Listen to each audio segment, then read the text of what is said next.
오늘 은혜 받으실 말씀은 누가복음 14장 22절에서 23절입니다. 누가복음 14장 22절에서 23절까지 말씀 함께 봉독하시겠습니다. 종이 이르되 주인이여 명하신 대로 하였으되 아직도 자리가 있나이다. 주인이 종에게 이르되 길과 산울타리가로 나가서 사람을 강권하여 데려다가 내 집을 채우라. 아멘. 제목을 따라 할까요? 사람을 강권하여 데려다가 내 집을 채우라. 이런 제목으로 함께 말씀 나누기 원합니다. 벌써 제목 딱 보니까 사람을 강권하여 데려다가 내 집을 채우라. 무슨 설교일까요? 무슨 설교일까요? 전도하라는 설교겠죠? 벌써 알겠죠? 오늘 장재영 목사님이 주일 설교로 우리에게 전도하라는 설교 하시는 교겠구나. 벌써 감이 딱 왔어요. 그렇죠? 설교 끝났어. 제가 설교를 준비하면서 저는 주로 설교를 이렇게 말씀을 연구하고 읽고 묵상하다가 받아쓰기 하듯이 설교를 준비해요. 주님이 주신 감동으로 말씀으로 받아쓰기 하면서 설교를 준비하는데 제목도 주세요. 제목은 주로 제가 성경 구절에서 따와서 제목을 삼거든요. 제목을 이 제목 주셨어요. 사람을 강권하여 데려다가 내 집을 채우라.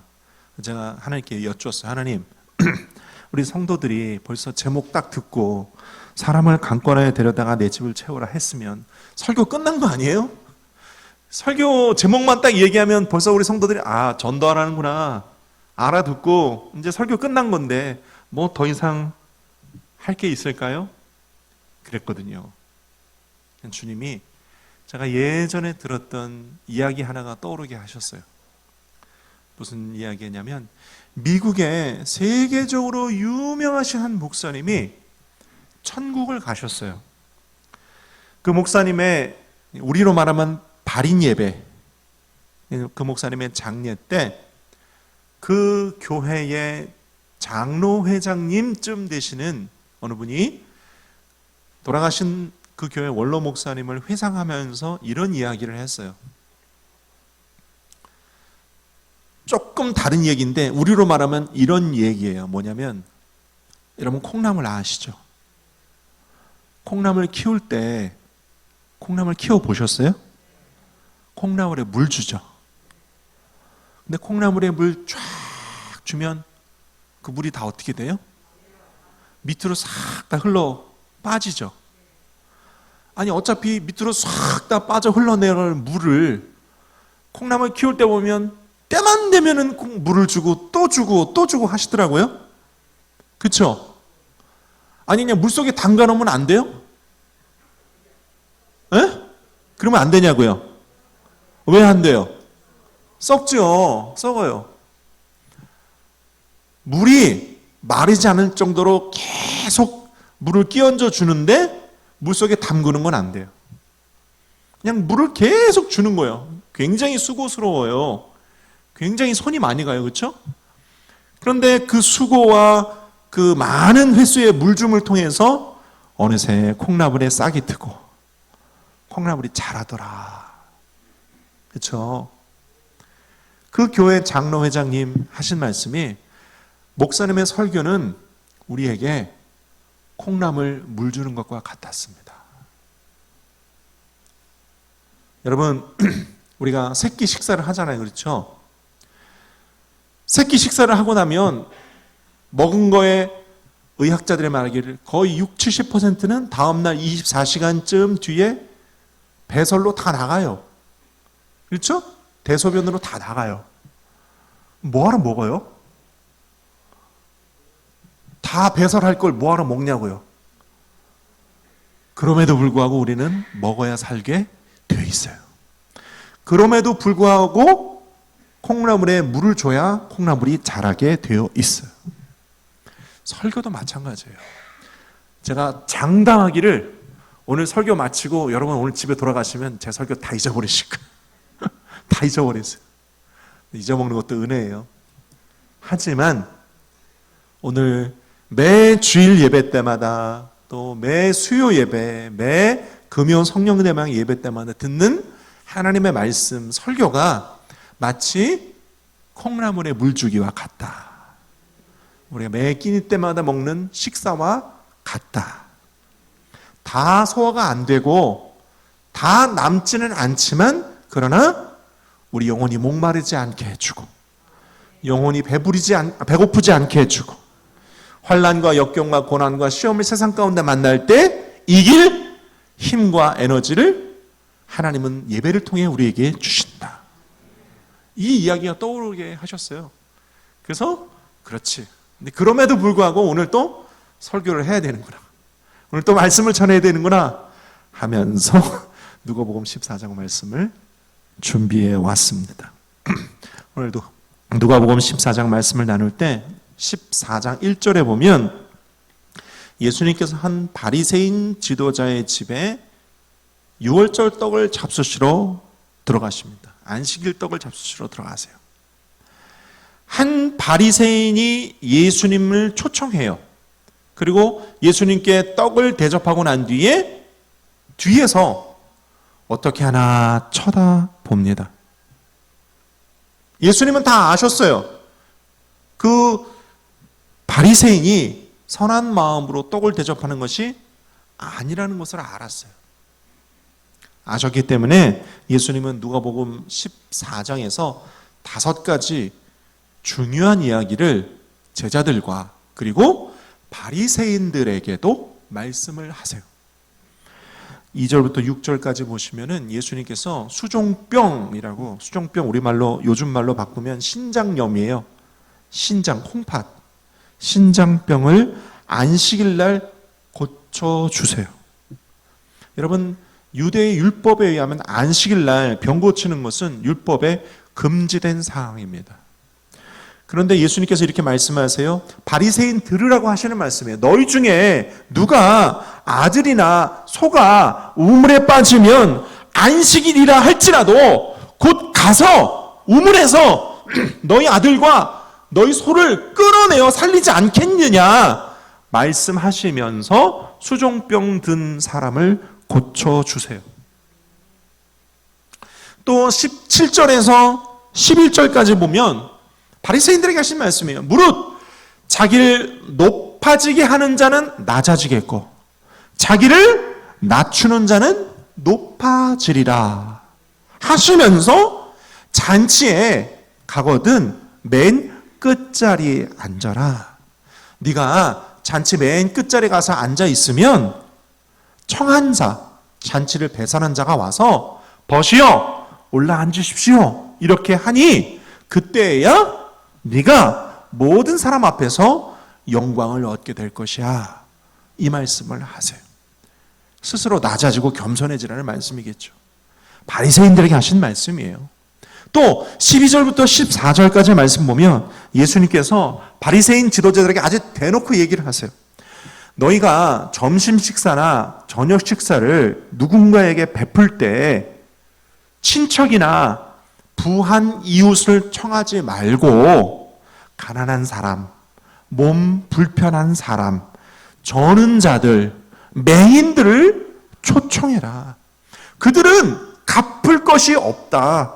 그들 갚을 것이 없으므로 그것이 내게 복이 되리니 의인들의 부활 시에 네가 갚음을 받게 될 것이다 하시면서 부한 사람, 높은 사람, 친척들 이런 사람 청하지 말고 누군가를 청해서 점심 식사나 저녁 식사를 베풀려고 할 때는 가난한 사람, 몸 불편한 사람, 장애인들 그들을 청하여 대접해라 이렇게 말씀을 하세요.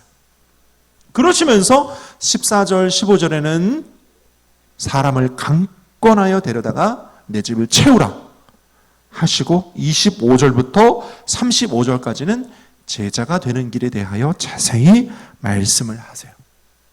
어찌 보면 이 말씀은 다 일맥상통한 말씀이에요. 그런데 이 설교를 다 하려고 그러면 오늘 한 3시간, 4시간 설교를 해야 되니까 저는 그 중에서 사람을 강권하여 데려다가 내 집을 채우라 이 말씀만 가지고 여러분과 은혜를 나누기 원합니다. 제가 성경을 읽고 또 예배하는 생활을 하고 또 목회자로서 책임 있는 어떤 사역을 하고 또 사역의 연차가 많아지고 저도 인간으로서 나이를 먹으면서 신앙생활의 연수가 많아지면서 말씀을 대할 때마다 나는 얼마나 연약하고 나약하고 부족한 사람인가를 점점 더 많이 느끼게 됩니다. 여러분 어떠십니까? 저는 느껴요. 연차가 가면 갈수록 목회의 연수가 늘어날수록 나는 정말 부족하고 연약하고 나약하고 게으른 종이구나. 말씀을 거울 삼아 들여다보면 제가 연약하고 나약하고 부족하고 게으르기가 한이 없고 짝이 없어요. 말씀의 거울을 들여다보면 그렇습니다. 저는 그렇게 연약하고 부족하고 나약하고 그렇게 못난 사람임에도 불구하고 주님은 늘 저에게 은혜를 베풀어 주셨어요. 여기까지 온 것이 내가 온 것이 아니에요. 주님이 함께 해오셨어요. 주님이 인도하여 주셨어요. 하나님이 내 손 붙잡고 이끌어 주셨어요. 그러니 저희 말씀 준비할 때도 자기를 높이는 자는 낮아질 것이고 자기를 낮추는 자는 높아질 것이다. 주님이 저에게 말씀하시는 것 같았어요. 할렐루야. 주님이 저에게 말씀하세요. 13절. 가난한 사람들, 저는 자들, 맹인 자들, 그런 사람들에게 잔치를 베풀어라. 너는 그렇게 하고 있지 않지 않느냐? 부한 사람을, 권세 있는 자들, 높은 사람들을 선대하고 가난한 사람, 낮은 사람, 장애인들을 홀대하지 않느냐? 주님이 저에게 말씀하세요. 34절, 35절에 이렇게 말씀하세요. 주님이 소금이 만일 그 맛을 잃으면 무엇으로 짜게 하려? 땅에도 거름에도 쓸데없어? 그 다음 내 버리느니라 그랬어요. 주님이 저에게 말씀하시는 거예요. 네가 소금인데 소금이 그 맛을 잃어버리면 밖에 내 버려지는 거야. 정신 차려. 주님이 저에게 말씀하셨어요.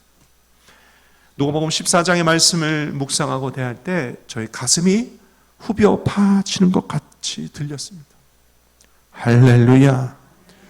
저는 동일한 마음으로 오늘 저와 여러분들에게 길가 산울타리가로 가서 따라갈까요? 사람을 강권하여 데려다가 내 집을 채우라. 이 말씀 함께 나누기 원하는 것입니다. 이 말씀은 저에게만 주신 것이 아니라 오늘 절절한 심정으로 오늘 여러분 모두에게도 주신 말씀이니 이 말씀을 듣고 귀 있는 자는 들으며 심령에 새기고 말씀의 실천을 도전하실 수 있기를 예수님의 이름으로 축복합니다. 그러시면서 예수님께서 이렇게 말씀하세요. 첫째로 하나님의 나라에서 떡을 먹는 자는 복되도다 이렇게 말씀하세요. 한번 따라할까요? 하나님의 나라. 하나님의 나라.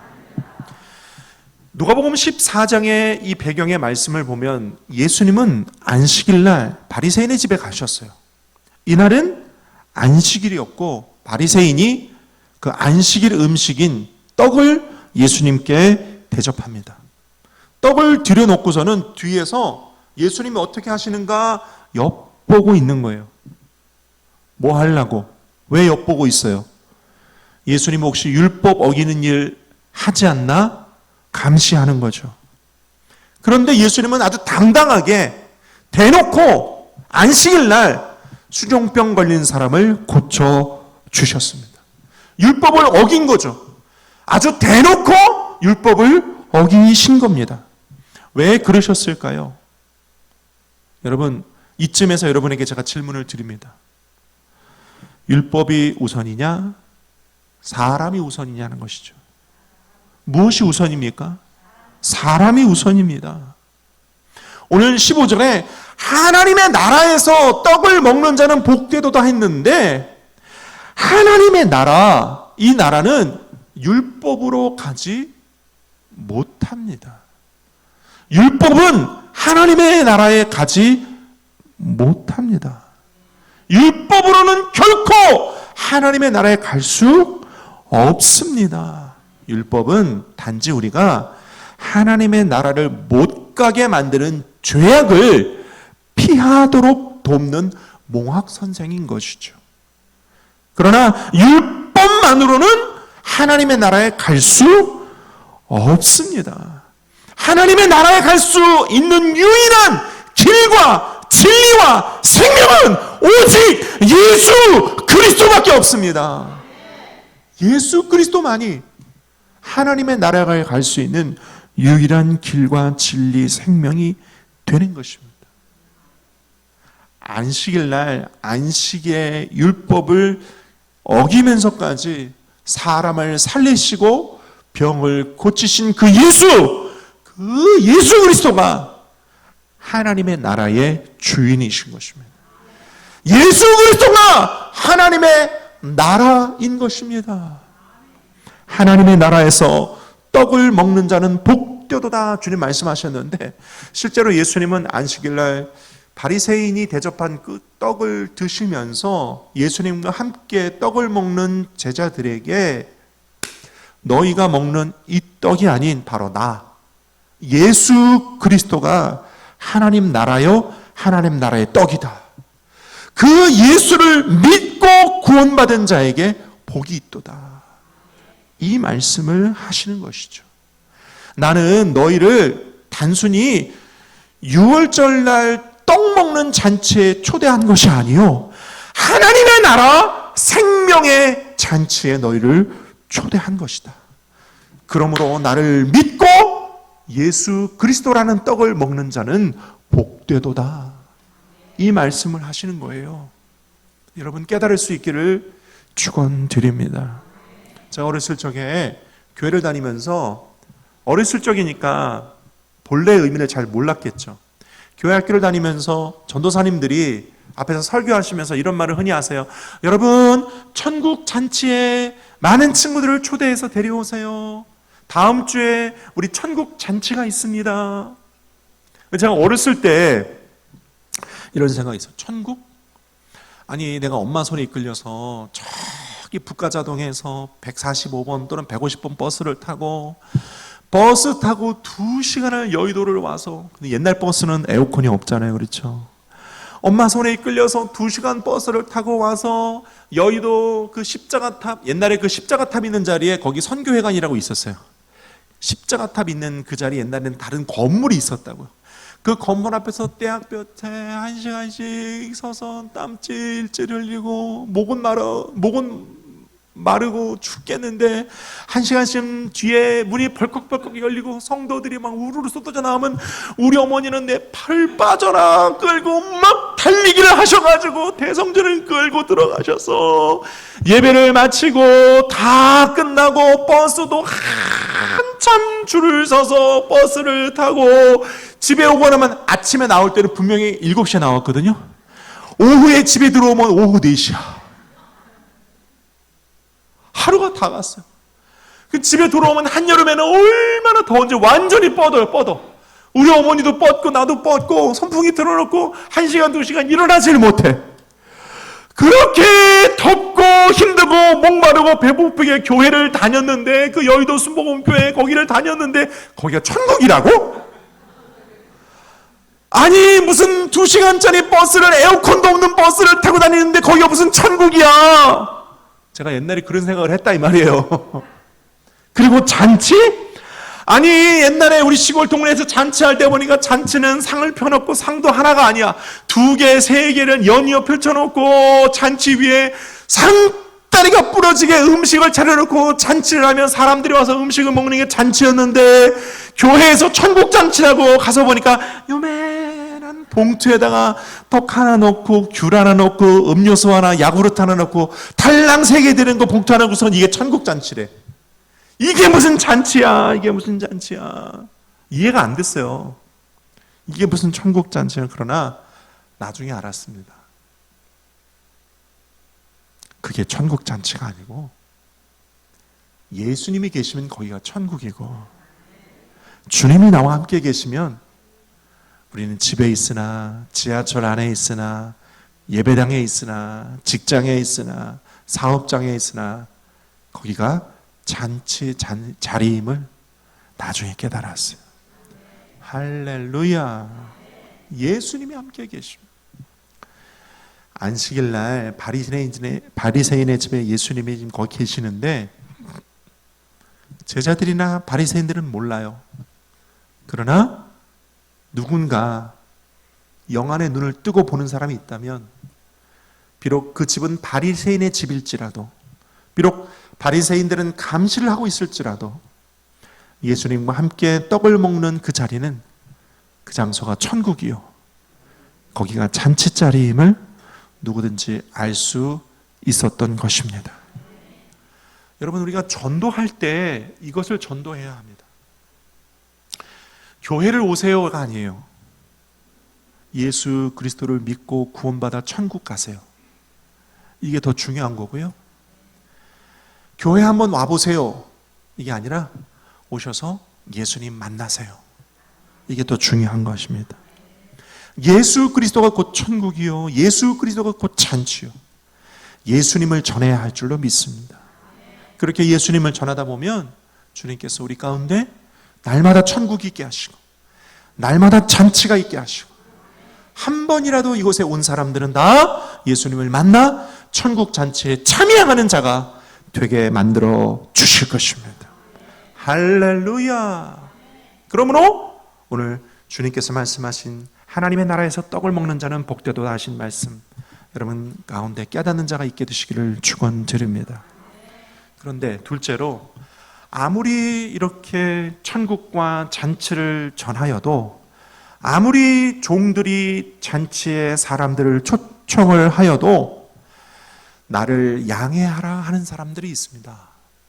나를 양해하도록 하는 사람이 있어요. 18절에서 20절까지 제가 읽어드릴게요. 다 일치하여 사양하여 한 사람은 이르되 나는 밭을 샀으며 아무래도 나가 보아야 하겠으니 청컨대 나를 양해하도록 하라 하고, 또 한 사람이 이르되 나는 소 5껜을 샀으며 시험하러 가니 청컨대 나를 양해하도록 하라 하고, 또 한 사람이 이르되 나는 장가 들었으니 그러므로 가지 못하겠노라 하는지라. 그럼 따라가, 그러므로 가지 못하겠노라. 저를 보세요. 임금의 지시를 받은 종들이 길가로 나가서 사람들을 천국 잔치, 왕의 잔치에 초청을 합니다. 그런데 사람들이 밭을 샀기 때문에, 내가 소 5겨리를 샀기 때문에 나 장가 들었으므로 잔치에 가지 못하겠다고 나를 양해하라고 합니다. 그런데 그들의 모습은 너무 당당합니다. 너무 당당해요. 나 밭을 샀어. 나 바빠. 나 부르지 마. 나 소 5겨리 샀어. 5겨리면 10마리거든요. 나 소 10마리 샀어. 나 큰 사업해야 돼. 나 바빠. 나 부르지 마. 나 결혼했어. 나 신혼이야. 나 바빠. 집에서 기다리고 있어. 나 빨리 가야 돼. 나 바빠. 나 부르지 마. 당당합니다. 여러분, 오늘날 예수 믿지 않는 사람들에게 그리스도의 복음을 전할 때 사람들의 반응이 이렇습니다. 당당합니다. 나 지금 바쁘다는 겁니다. 내 인생 너무 중요한 일들이 많으니까 귀찮게 하지 말라는 겁니다. 내 인생에 관여하지 말라는 겁니다. 시간이 없습니다. 나 할 일 많습니다. 교회, 예수 관심 없으니까, 내가 거기 가야 할 이유가 없으니까, 나는 바쁘니까 청하지 말라는 것입니다. 당당합니다. 내가 밭을 산 일보다, 소를 산 일보다, 내가 결혼한 일보다 더 중요한 일이 뭐가 있느냐는 것입니다. 내 인생에 끼어들지 말라는 것입니다. 오늘날도 복음을 거절하는 사람들의 모습이 이렇습니다. 당당하게 거절합니다. 왜냐하면 예수 그리스도를 모르기 때문입니다. 예수님이 누구인 줄 알았더라면, 예수님이 계신 그곳이 천국이라는 것을 알았더라면, 예수님 그분이 길이요 진리요 생명이시라는 것을 알았더라면 그렇게 당당하지 못했을 거예요. 그들이 몰랐기 때문에 당당합니다. 여러분, 우리가 옛날 예수 믿지 않았을 때 모습이 그러지 않았습니까? 여기 있는 저와 여러분들이 다 믿지 않았던 때가 있었을 것입니다. 그렇죠? 그때 나에게 복음을 전하던 사람들에게 했던 내 모습을 기억해 보십시오. 여러분도 그러지 않았습니까? 당당했습니다. 에? 나 바쁜데 청하지 말라고, 나 귀찮게 하지 말라고 당당하게 얘기했습니다. 나 지금 바쁘다고, 내 인생에 밭 사고 소 사고 결혼하는 일보다 더 중요한 게 뭐가 있냐고, 나 청하지 말라고 당당하게 얘기했을 것입니다. 그렇죠? 네, 얼굴 보니까 다 이렇게 써 있으신 것 같은데, 얼굴 보니까 다 옛날에 그랬었을 것 같아요. 저라고 안 그랬겠습니까? 근데 사실은 제가 모태신앙입니다. 여러분, 성경에 보니까 밭에 보화가 숨겨져 있습니다. 그 밭에 보화가 숨겨져 있는 것을 알게 되면 그 다음 어떻게 할까요? 내 가진 전부를 다 팔아 그 밭을 사서 보화를 얻게 할 것이 아닙니까? 그렇죠? 천하의 가장 귀한 진주를 발견한 사람이 있어요. 이 사람은 진주 장사인데 우연히 세상에서 가장 크고 아름답고 멋지고 값비싼 진주를 발견했습니다. 그러면 그 다음 어떻게 할 것입니까? 가진 모든 걸 다 팔아서 그 진주를 사고야 말지 않겠습니까? 그렇죠? 천국은 이와 같은 것입니다. 천국은 밭에 숨겨진 보화요. 천국은 가장 멋지고 아름다운 진주인 것입니다. 우리 주 예수 그리스도가 그런 분이십니다. 예수 그리스도가 누군지를 알게 된다면 비록 우리 인생이 바쁠지라도 우리는 먼저 주님을 만나러 가게 되어 있을 것입니다. 주님이 누구인 줄 알았더라면. 그런데 문제는 그들이 모른다는 것이 문제입니다. 알았더라면 그렇게 하지 않겠죠. 알았더라면 소를 샀을지라도 장가가 쓸지라도 밭을 샀을지라도 다 제껴두고 천국 잔치에 왔겠죠. 그러나 그들은 모릅니다. 몰라요. 세 번째, 그래서 우리는 강권해야 합니다. 따라서 그렇기 때문에 우리는 강권해야 합니다. 23절과 24절, 주인이 종에게 이르되 길과 산울타리가로 나가서 사람을 어떻게 하여? 강권하여 데려다가 내 집을 채워라. 주님이 아셨어요. 사람들이 복음을 전하면, 예수 그리스도에 대해 전하면 나 밭 샀어, 나 소 샀어, 나 장가 가야 돼 라고 당당하게 거절할 것을 아셨어요. 그래서 주님이 우리에게 말씀하세요. 강권해라. 강권해야 돼. 강권하지 않으면 저들이 받아들이질 않아. 강권하지 않으면 저들이 거부할 거야. 강권해라. 오늘 저와 여러분에게 말씀하세요. 이 강권이라는 단어가 여러분 가슴 가운데 새겨지시기를 축원드립니다. 결코 쉽지 않습니다. 결코 한두 번에 그냥 되어지지 않습니다. 강권해야 합니다. 강권하는 말은요, 강하게 해야 된다는 말이고요, 여러 번 해야 된다는 말이고요, 한 걸음 더 나가면 그가 예수 믿을 때까지 해야 된다는 말이에요.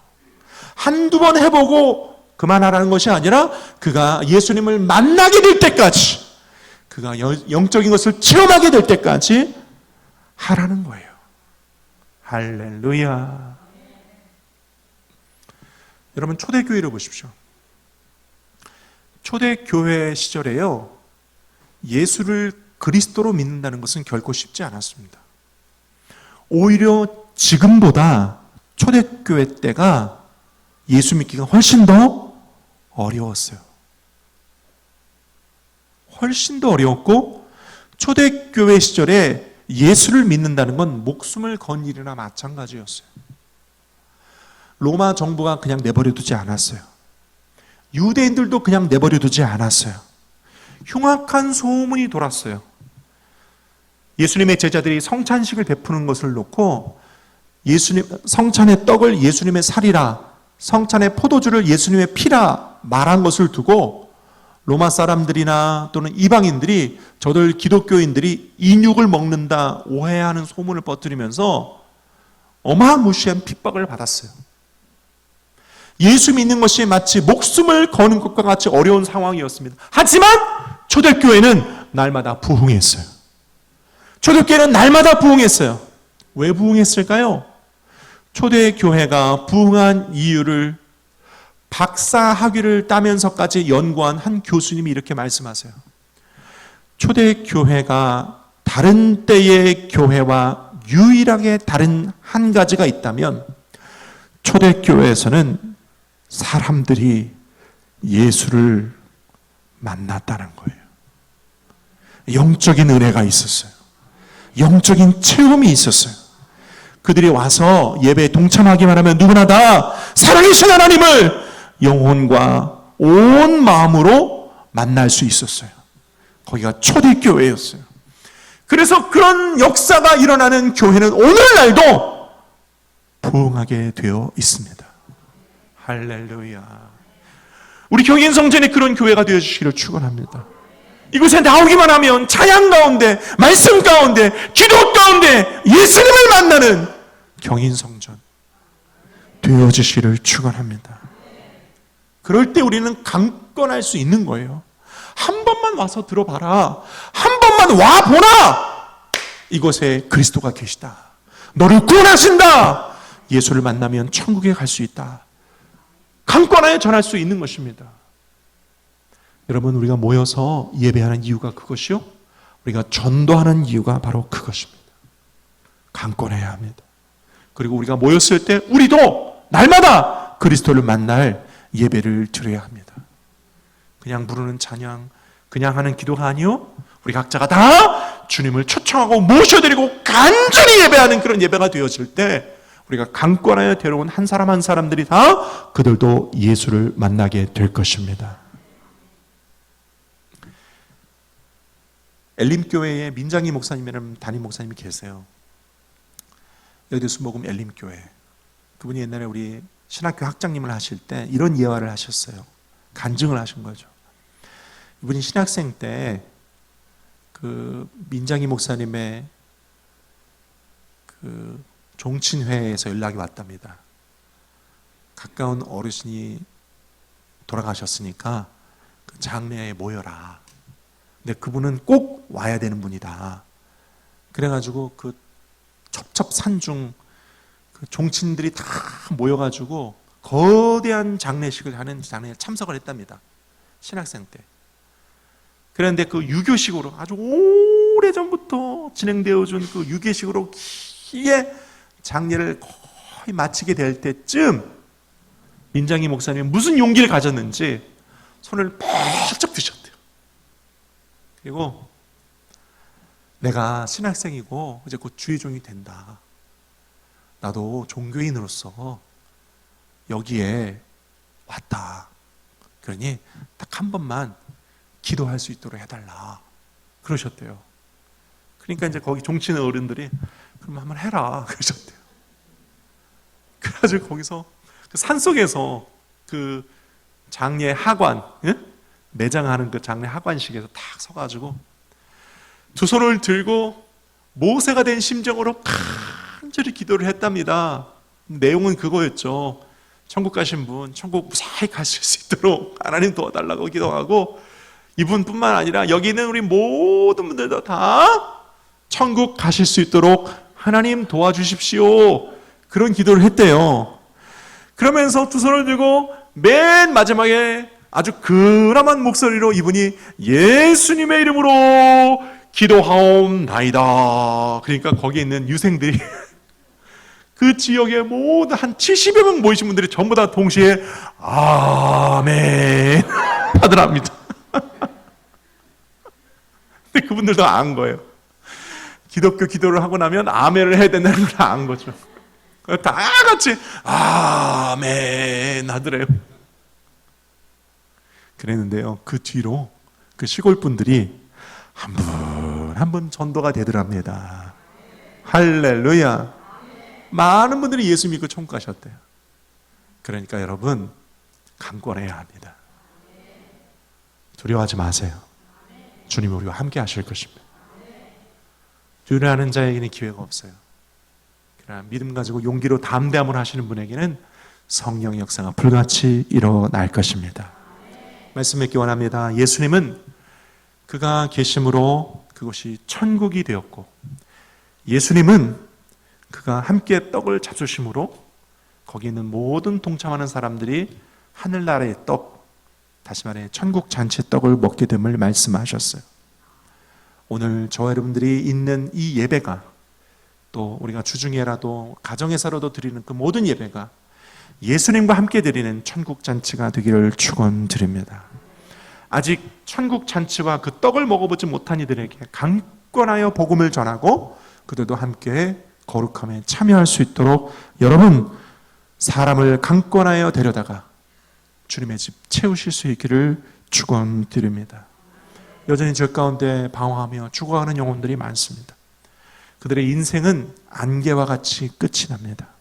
안개와 같이 끝이 나요. 새벽에 안개가 쫙 피하는 것 같다가도 해만 뜨면 어느새 안개가 순식간에 사라지듯이 우리 인생은 아무도 자신이 가는 날을 알지 못합니다.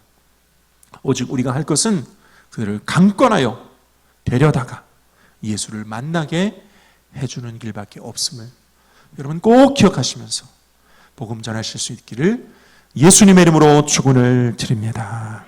기도하겠습니다. 아버지 하나님,